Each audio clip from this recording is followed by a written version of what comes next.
Buenos días. Hemos hablado muchas veces de acontecimientos prodigiosos, acontecimientos extraños, acontecimientos teóricamente poco creíbles, que están presentes en los libros sagrados, en la Biblia, en los libros sagrados de Oriente, etc. Hoy quisiera ofrecerles algunos testimonios, aún antiguos evidentemente, de acontecimientos similares, si no idénticos, a los que hemos visto varias veces en la Biblia, pero procedentes de un territorio, por así decirlo, por encima de toda sospecha, es decir, procedente de un territorio del que no se esperaría recibir testimonios de este tipo, me refiero en particular a Italia. Hay un libro que se llama Libro de los Prodigios, o Liber Prodigiorum porque está en latín, escrito por un tal Julio Obsecuente. Digo esto porque se han escrito muchos volúmenes, tanto sobre el libro como sobre él, porque reina la incertidumbre sobre esta fuente, es decir, sobre Julio Obsecuente, sobre el momento en que lo escribió, etc. Lo importante, sin embargo, es que no hay duda sobre la primera fuente. Todos los historiadores están de acuerdo en que la fuente es el historiador romano Livio. De hecho, el editor del texto dice, no hay duda sobre el hecho de que en la base está la obra monumental de Livio. Y ahora parece definitivamente demostrado que la comparación con el original de Livio nos permite llegar a la conclusión de que los hechos prodigiosos y los ritos para su expiación están tomados directamente de la fuente. ¿Por qué dice los ritos de su expiación?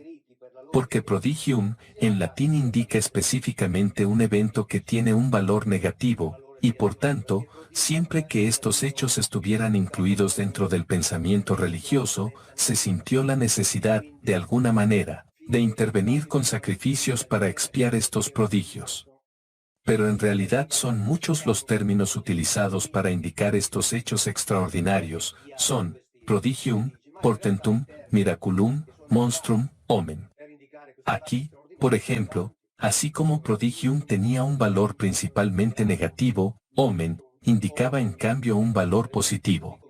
Pero no es esto lo que nos interesa, como tampoco es que nos interese mucho entrar en el fondo de las largas disquisiciones que existen sobre el autor de este libro, porque estamos acostumbrados a otra cosa enteramente distinta, es decir, estamos acostumbrados a la Biblia, tanto en el Antiguo como en el Nuevo Testamento, porque de ambos no sabemos quién los escribió, y por lo tanto, es un problema que no nos planteamos. Porque si tenemos que rechazar este libro porque no tenemos certeza sobre Julio Obsecuente, imagina lo que deberíamos hacer con el Antiguo y el Nuevo Testamento. En cambio, lo importante, como dije antes, es saber que la fuente indiscutible en este momento, es Livio. Livio, que, como historiador, se siente llamado a no dejar de enumerar, escribe aquellos prodigios que sus sabios predecesores consideraron reconocer como hechos dignos de interés público. Y se trata evidentemente de una afirmación metodológica importante, y el historiador nos invita a dejar de lado nuestro escepticismo de modernos, y a releer con mayor participación estos catálogos de prodigios. Dejando de lado nuestro escepticismo como modernos, dicho en otras palabras, siempre repito, mantén la mente abierta porque no sabemos. Estas cosas también podrían ser ciertas porque, nuevamente en el prefacio, Livio afirma que las historias tradicionales que se refieren a los tiempos que precedieron a la fundación de Roma, las cuenta sin la intención, ni de confirmarlas ni de refutarlas, exactamente como lo hacemos nosotros con la Biblia, es decir, decimos, tomemos lo que allí está escrito. Y decidió recoger lo que sus sabios antecesores consideraron a su vez, hechos dignos de ser recordados y señalados. Sin embargo, antes de leer estas descripciones de sucesos extraños, si no leo un versículo de la Biblia paso por abstinencia, ¿pero por qué? Lo que quiero leerles, muy breve, podría tomarse tal como está, colocarse dentro del Liber Prodigiorum, y estaría bien, tanto en términos de descripción, y lo veremos, como en términos de tiempos, porque el Liber Prodigiorum va del 190 al 10 antes de Cristo. El evento descrito aquí, y que nunca les he leído, ni siquiera he hablado de ello en los libros, se sitúa entre el 169 y el 167 antes de Cristo. está tomado del libro de los Macabeos. Y se refiere al rey Seleucida Antíoco IV Epífanes, y dice, estamos en el capítulo 5 del segundo libro de los Macabeos. En ese momento Antíoco decidió emprender la segunda expedición a Egipto. Sucedió entonces que por toda la ciudad durante unos 40 días se pudieron ver caballeros corriendo por el aire en túnicas doradas, armados con lanzas que giraban y espadas desenvainadas, huestes de caballeros listos para la batalla, ataques mutuos y choques de escudos, bosques de lanzas, disparos de flechas, destellos de adornos dorados y armaduras de todo tipo. Por tanto, todos rezaron para que la aparición fuera un buen augurio. Aquí también volvemos a lo que dije antes, en relación a las formas en que los latinos llamaban acontecimientos prodigiosos, y prodigium tenía un valor negativo mientras que, por ejemplo, el término omen tenía un valor positivo y aquí estamos exactamente en el mismo entorno cultural, digámoslo así. Obviamente estamos en el año 168 a.C., estamos en plena época helenística, por lo que las correspondencias culturales obviamente no deberían sorprendernos. Pero ahora vamos a leer, y leí directamente, exactamente como lo citó Julio Obsecuente, sin hacer ningún comentario, para respetar también el pensamiento de Tito Livio, que no pretendía ni confirmarlos ni refutarlos. Luego, en el año 188 a.C., en el Aventino, se ve una lluvia de piedras que fue reparada con una ceremonia sagrada que duró 9 días. Es decir, este fue un ejemplo de prodigium, es decir, un evento con valor negativo. Otras piedras cayeron en el año 186 a.C. en la región de Piceno.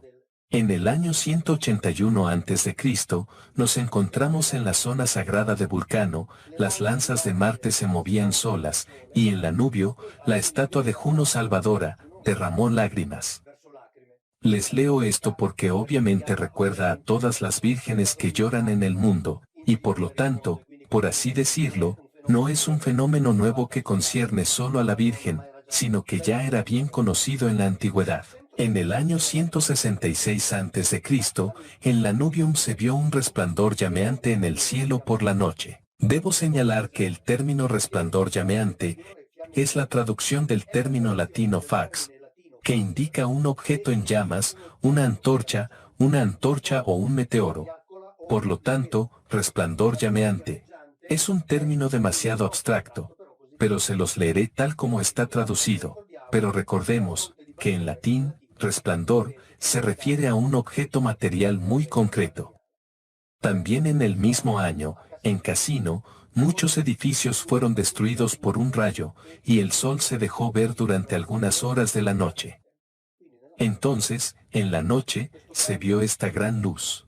En el año 163 a.C., en Capua, también aquí de noche, se veía el sol, mientras que en Formia, se veían 2 soles durante el día, y el cielo se incendiaba. También ese mismo año, en Cefalonia se vio sonar una trompeta en el cielo, y por la noche empezaron, brillaba algo parecido al sol.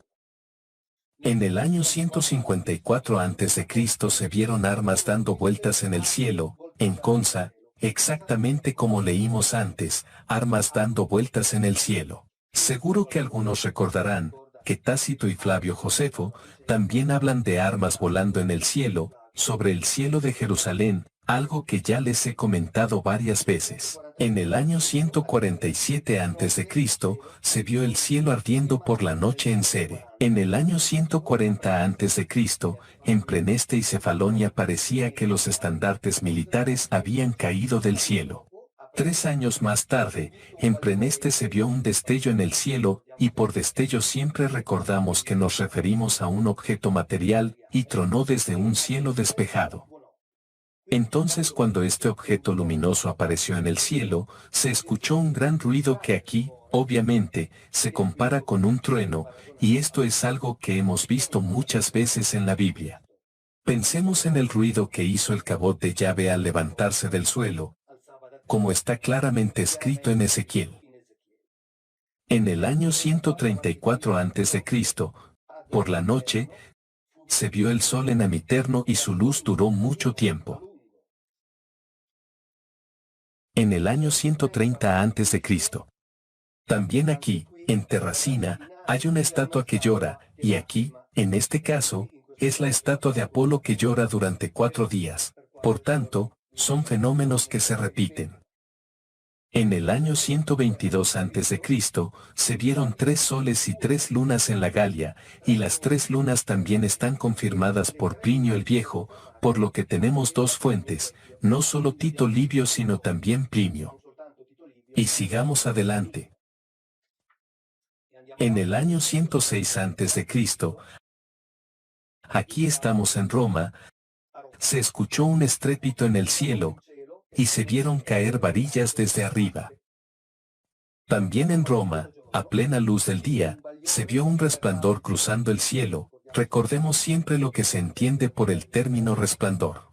En el año 104 a.C., en Todi y Ameria se vieron armas luchando en el cielo desde el este y el oeste y siendo derrotadas por el oeste. Lo mismo cuenta Plinio el Viejo, que habla de 2 grupos de objetos voladores que luchan en el cielo procedentes del este y del oeste, y uno de los 2 es derrotado. En el año 103 a.C. se vieron 3 soles en la zona de Piceno, y en el territorio de Bolsena una llama surgió del suelo y se vio tocar el cielo. Me vienen a la mente las descripciones de Ezequiel, claro, son muy similares. En el año 100 a.C. en Tarquinia, al atardecer, se vio un objeto redondo con forma de escudo, cruzando el cielo de oeste a este. Tan parecido a un escudo, ves que las primeras personas que vieron los llamados ovnis, los llamaron platillos voladores, obviamente en Roma prefirieron llamarlos escudos voladores, pero, en fin, cada uno buscó y sigue buscando su propio término de comparación. En el año 94 a.C., en el territorio de los Vestini, apareció un resplandor en el cielo y todo el cielo parecía estar en llamas. El territorio Vestini se encuentra en realidad en Sannio. En el año 93 a.C., en Arezzo hay una estatua de bronce de Mercurio que suda en lugar de llorar. En Bolsena, también en el año 93 a.C., al amanecer se vio una llama brillando en el cielo. Luego de reunirse en un lugar, la llama mostró una boca del color del hierro. El cielo pareció abrirse, y columnas de fuego aparecieron por esa grieta. Esta es una bonita descripción que nos permite, en definitiva, trabajar con la imaginación, pero no lo hacemos. En el año 92 a.C. se vio un rayo de luz en el cielo de Fiesole. En el año 91 a.C., en Roma, al amanecer apareció con gran estruendo una bola de fuego en la zona norte del cielo, mientras que en la región de Spoleto una bola de fuego de color dorado cayó al suelo, y haciéndose más grande, se vio transportado desde la tierra hacia el este y cubría el tamaño del sol. Cuando leo esto, no puedo dejar de pensar en la llamada experiencia del profeta Zacarías, que ve llegar un epa volador, es decir, una esfera voladora, que tiene una trampilla. Ya os he dicho, que se abre la trampilla. Dentro hay un individuo, una mujer, un individuo femenino, no te puedo decir si era humana o no. Luego llega otro individuo femenino, y esta esfera es llevada allí también, hacia el este, en la tierra de Same. Entonces, estas 2 descripciones son extrañas, y extraordinariamente muy similares. Además, aquí se dice que cubría el tamaño del sol, por lo que evidentemente, al viajar hacia arriba, debido a las proporciones, creaba un mini eclipse, pequeño y momentáneo. En el año 88 a.C., aquí estamos hablando de Mitrídates, es decir, aquel Antíoco del que hablábamos antes, y se dice que en el campamento cayó del cielo un gran cuerpo. Se vio una figura con aspecto de Isis, golpeando con un rayo una máquina de asedio, se escuchó una gran carcajada sin ver de quién era. También en este caso la descripción es muy detallada, y la tomamos tal como está, sin que surja ningún problema. En el año 63 a.C., en Pompeya, una antorcha encendida se extendía longitudinalmente hacia el cielo, comenzando desde el oeste. Este acontecimiento, entre otras cosas, también lo confirma Cicerón en sus Catilinarias, donde habla precisamente de esta antorcha de Pompeya, y la cita, como suele decirse, Cicerón pro domo sua, en definitiva, la cita a su favor, y sigamos adelante. En el año 44 a.C., apareció un resplandor en el cielo de Roma, que se movía hacia el oeste. Una estrella fulgente brilló durante 7 días, brillaban 3 soles, y alrededor del sol más bajo, brillaba una corona como mazorcas de maíz, tomando la forma de un disco, y más tarde, cuando el sol volvió a una sola órbita, durante muchos meses hubo una luz pálida. Por supuesto, este es un evento muy complejo, no puede ser una simple visión onírica porque, en definitiva, está descrito con gran detalle. En el año 43 a.C., estamos en el periodo de las luchas entre Octaviano y Antonio. En Roma se vieron apariciones de armas y dardos moviéndose con truenos desde la tierra al cielo. Por supuesto, estos antepasados nuestros han visto muchas cosas. En Roma, en el año 42 a.C., la luz brillaba con tanta intensidad por la noche, que la gente se levantaba para ir a trabajar, como si hubiera amanecido un nuevo día, mientras que, en las cercanías de Módena, hacia la tercera hora del día, se veían 3 soles, que inmediatamente se redujeron a una sola circunferencia. Este también es muy detallado e interesante, y cerramos con este del 17 a.C., donde, cerca de la villa de Libia, cerca de los Apeninos, Libia, esposa de Augusto, un resplandor celestial cruzando el cielo de sur a norte, iluminaba la noche con luz, similar a la luz del día. Todo esto nos remite a decenas, cientos, si no miles, de descripciones absolutamente similares, diría incluso superponibles, a las que nos llegan desde la antigüedad. Debemos pensar que todos lo inventaron o tenemos, por así decirlo, la posibilidad de pensar que nos contaron lo que vieron. Cada uno sacará sus propias conclusiones, y hacemos como Tito Livio, ni confirmamos ni desmentimos, sino que lo tomamos como nos dicen. Adiós, gracias y hasta la próxima.